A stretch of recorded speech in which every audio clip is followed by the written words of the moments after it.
ഇതിലേക്ക് ഔക്കാഫിന്റെ അണ്ടറിലേക്ക് മാറുന്നത് വരെ നിങ്ങൾ 1 വർഷവും 2 മാസവും അലഞ്ഞു എന്ന് പറഞ്ഞില്ലേ? അപ്പോ നിങ്ങളെ സഹായിച്ച ആരെങ്കിലും ഓർക്കാൻ നിങ്ങൾക്ക് പറ്റുന്നുണ്ടോ? എന്തായാലും ഒരാളുണ്ടാവും പിന്നെ എനിക്ക് ഏറ്റവും ഓർക്കാനുള്ളത് കൽപ്പഞ്ചേരിക്കാരനായ നമ്മളെ ചങ്കും ചങ്കടി ബാബോ എന്നറിയും. മൂപ്പര് അവരിങ്ങനെ ഒരുപാട് കൈത്താങ്ങ തന്നിട്ടുണ്ട്. മൂപ്പര് മാഷാ അല്ലാ, മൂപ്പര് അടിപൊളി. പിന്നെ ഇന്നെ ഡോക്ടർ അൻവർ അമീൻ തന്നെ ചങ്ക്. പിന്നെ നാദാപുരത്തെ ഒരു ചങ്കും ചങ്കടിപ്പുണ്ട്, അബൂബക്കർക്കാന്ന് പറയും. അപ്പോൾ അങ്ങനെ കുറച്ച് ആൾക്കാരുകളൊക്കെ നമ്മളെ സപ്പോർട്ടായിട്ട് ഭയങ്കര. ഈ അബൂബക്കർക്കാന്ന് പറഞ്ഞ ആള് ഭയങ്കര ഒരു പോസിറ്റീവ് എനർജിയാണ്. അത് നാദാപുരത്തേക്ക് എന്നും അഭിമാനിക്കാം മൂപ്പരെ. കാരണം മൂപ്പരെ അടുത്ത് ഒരുപാട് പാഠങ്ങൾ നമ്മൾ പഠിച്ചിട്ടുണ്ട്.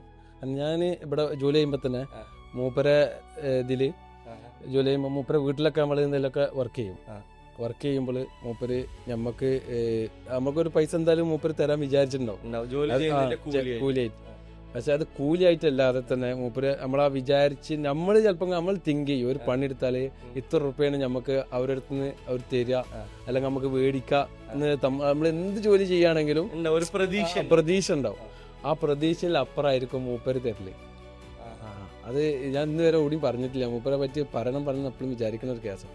മൂപ്പര് എന്നിട്ട് കുട്ടികളെടുത്ത് ആ വന്ന ഗസ്റ്റുകൾ ആരെങ്കിലും അവരുടെ അടുത്തൊക്കെ മൂപ്പരെ കൊടുക്കും. എന്നിട്ട് മൂപ്പരാണ് മാറിക്കും. എന്നിട്ട് അവരൊക്കെ നമ്മളെ കൈക്കങ്ങനെ ആ പൈസ അങ്ങനെ അവിടെ ആയിട്ടൊക്കെ അവിടുന്ന് ഇവിടുന്നൊക്കെ ആയിട്ട് നമുക്ക് കൊടുന്നേരും.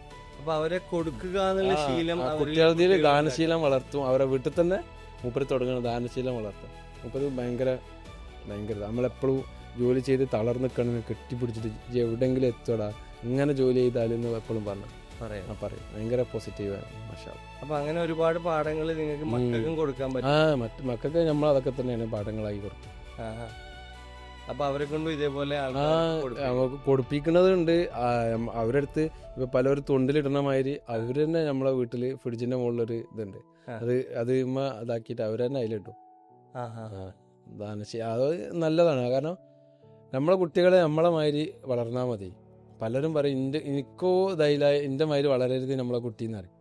അത് നമുക്ക് വിശ്വാസമില്ലായ്മയാണ്. അപ്പൊ മറ്റുള്ളവരെ കണ്ടു വളരും. അപ്പോ നമ്മളെക്കാട്ടി മോശമാണ് ഈ കാര്യം അവര് ചിലപ്പോ പറയാൻ പറ്റൂല. അപ്പൊ നമ്മളെ കുട്ടികള് എത്രമാത്രം നമ്മളെത്ര കേടുണ്ടോ അത്രയൊക്കെയല്ലേ കേട് വരുള്ളൂ. എന്നാലും ഇത് അവസാനം ആകുമ്പോൾ നമ്മളെ സ്വഭാവത്തിൽ നല്ല രീതിയിൽ തിരിച്ചു വരും കുട്ടികൾ. ഉറപ്പായിട്ടും അത് നമ്മളെ എന്ത് സ്വഭാവമാണോ അത് തന്നെ കുട്ടികൾ കാണിക്കുള്ളൂ. അപ്പം നമ്മളെ പോലെ ആയാ മതി. അപ്പൊ വിദ്യാഭ്യാസത്തിന്റെ കാര്യത്തിൽ എന്തിന്റെ കാര്യത്തിലും എപ്പോഴും മാതാപിതാക്കൾ പറഞ്ഞ ഞാൻ പലപ്പോഴും കേട്ടുള്ള എന്റെ കുട്ടി ഞാനായമായി എന്റെ കുട്ടി ആവരുതെന്ന് പറയും. അത് അപ്പൊ പിന്നെ കുട്ടി അപ്പുറത്ത് തോട്ടുമിരിക്കണ അല്ലെങ്കിൽ വൈക്ക കാണുന്ന ചൂളടിക്കണ ആൾക്കാരെ മാതിരിയാവും. അവരെ കണ്ടു വളരും. ഉമ്മ പറഞ്ഞിരിക്കണ ഇന്ന മാതിരി ആവരുത് എന്നാണ്. അതിൽ കാര്യമില്ല, നമ്മളെ മാതിരി ആയാൽ മതി. വല്ലാതെ ഇപ്പത്തെ കാലഘട്ടത്തിൽ വല്ലാതെ കേടില്ലാതെ കുട്ടികളെ കിട്ടും. ഇനി നമുക്ക് കേൾക്കാൻ ആഗ്രഹം, ഇപ്പം അറിയപ്പെടുന്ന ഒരു ഹമീദ് കുറ്റൂരുണ്ട്, അതിലേക്ക് നിങ്ങൾ എങ്ങനെ എത്തി? അതിലേക്ക് എത്തിയെന്ന് പറഞ്ഞാല് ഞാൻ ആദ്യമൊക്കെ ഇങ്ങനെ ഈ കൊറോണ ടൈമാണ്. ഇതിൽ പറയാതെ പോയ 2 ചങ്കുകളുണ്ട്. അതായത് എന്റെ മൂത്താപ്പാന്റെ മോള് സെബീല, അവരുടെ ഹസ്ബൻഡ് ബാബു എന്ന് പറഞ്ഞാല് നൗഷാദ് എന്നാ പറയാ. മൂപ്പര് രണ്ടത്താനിക്കാരനാ. പിന്നെ നമ്മൾ മൂത്തമ്മാന്റെ മോള് ഷബീല. ഇവരാണ് ഇതിനെ കൊണ്ടുവരുന്നത് ഈ സോഷ്യൽ മീഡിയയിൽ. അവര് യൂട്യൂബിൽ ഇതിലൊക്കെ കുറച്ചൊക്കെ ഇങ്ങനെ ചാടി പോണ ചങ്കളാ. അപ്പൊ അവര് അതിക്ക് വന്നിട്ട് പിന്നെ എന്നെ കാണാൻ ദിബേക്ക് വരുമ്പോൾ ഞാനിങ്ങനെ ചുമരുമ്മലൊക്കെ പല ചിത്രങ്ങളൊക്കെ വരക്കും. ഇങ്ങനെ ചെറുതായിട്ടൊക്കെ ഇങ്ങനെ 3D അങ്ങനെയൊക്കെ ഇങ്ങനെ വരക്കും വെറുതെ വെക്കുമ്പോൾ. അപ്പോൾ ഓരിതൊക്കെ യൂട്യൂബിലിടണോ, അങ്ങനെ ആവണോ, ഇങ്ങനെ ഉണ്ടാക്കണം എന്നൊക്കെ അവർ പറഞ്ഞിട്ട് അവർ ഈ സാധനങ്ങളൊക്കെ ഉണ്ടാക്കി തന്നു. ക്രിയേറ്റ് ചെയ്തു. അങ്ങനെ പിന്നെ അതിക്ക് ഇങ്ങനെ പോസ്റ്റ് ചെയ്യുന്ന രീതികളൊക്കെ അവർ പറഞ്ഞു തന്നിട്ട് അവർ പോകും. പിന്നെ ഞാനിങ്ങനെ കുറച്ചൊക്കെ ഇട്ടിട്ട് ഇങ്ങനെ ഇതായി. അന്ന് ഇലക്ട്രിക്കലിൻ്റെതും വരക്കണതും ഒക്കെ ഇട്ടിരുന്നു. അങ്ങനെ ആരും കാണാനൊന്നുമില്ല. ഇലക്ട്രിക്കലിന്റെ ടിപ്സുകൾ ഇങ്ങനെ ഇടും. അതിന് പിന്നെ കുറച്ചൊക്കെ ഫോളോവേഴ്സ് ആയി ഇങ്ങനെ വന്ന്. അങ്ങനെ പിന്നെ ഞാനിങ്ങനെ സാധനങ്ങളൊക്കെ കാണുമ്പോൾ ഒരു ദിവസം ഞാൻ അറിയാതെ ഒരു സാധനം കണ്ടപ്പോൾ എന്തോ ഒരു വീഡിയോ ചെയ്തുകൊണ്ട് പോയിരുന്നു. അപ്പോഴാണ് ഈ സാധനങ്ങൾ സോഫയും സാധനമൊക്കെ കെടുക്കണ കാണണം. അപ്പോൾ ഞാൻ ആ വീഡിയോ എടുത്തുകൊണ്ട് വെറുതെ ഇതിൽ പോസ്റ്റ് ചെയ്ത് ഇങ്ങനെ കെടുക്കണുണ്ടില്ല. നമ്മളെ നാട്ടിലാണെങ്കിൽ അതൊക്കെ ഒന്നൊക്കെ വിറകായിട്ടെങ്കിലും മാറും, കത്തിക്കാൻ പറ്റും.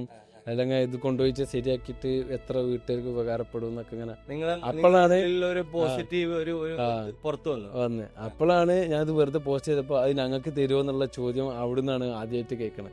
ആ വീഡിയോന്റെ കമന്റിലും എൻ്റെ പേഴ്സണലായിട്ട് അന്ന് പേഴ്സണലായിട്ട് എടുക്കാൻ അറിയില്ലായിരുന്നു എങ്ങനെയായിരുന്നു.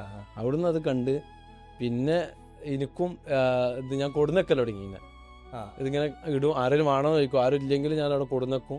കോമ്പൗണ്ടിൽ സൗകര്യമുണ്ട്, അങ്ങനെ ഉള്ള സ്ഥലത്ത് ഇങ്ങനെ വെക്കും. എല്ലാ സൗകര്യങ്ങളും ഉള്ള സ്ഥലത്ത് കൊടുന്ന് വെക്കും, ആരും കാണാതൊക്കെ കൊടുന്ന് വെക്കും. കാരണം പള്ളിയല്ലേ, അപ്പോൾ പള്ളിക്ക് ഒരു 5,000 ആൾക്കാർ വരുന്ന കാണാതെ രൂപത്തിലൊക്കെ വെച്ചിട്ട് കൊടുക്കും. ഫാമിലി ഇവിടെ ഇല്ല?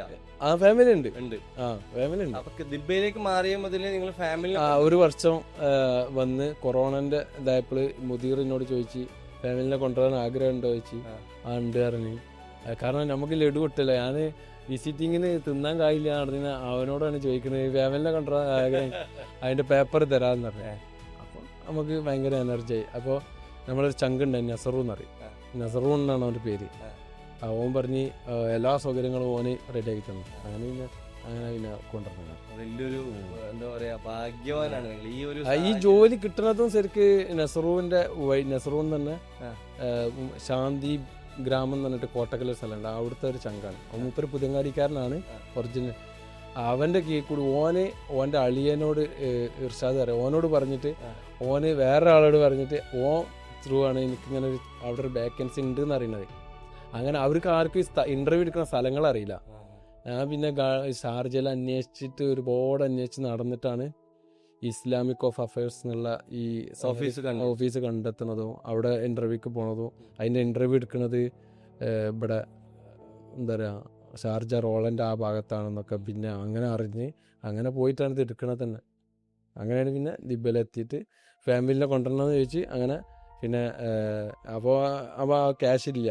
അപ്പം ഇങ്ങനെ വെച്ച് കുറച്ച് പൈസ അങ്ങനെ ആക്കി വെച്ചിട്ട് പിന്നെ അവരേറ്റ് കൊണ്ടുവരും. അങ്ങനെ. മാഷാ അല്ലാഹ്.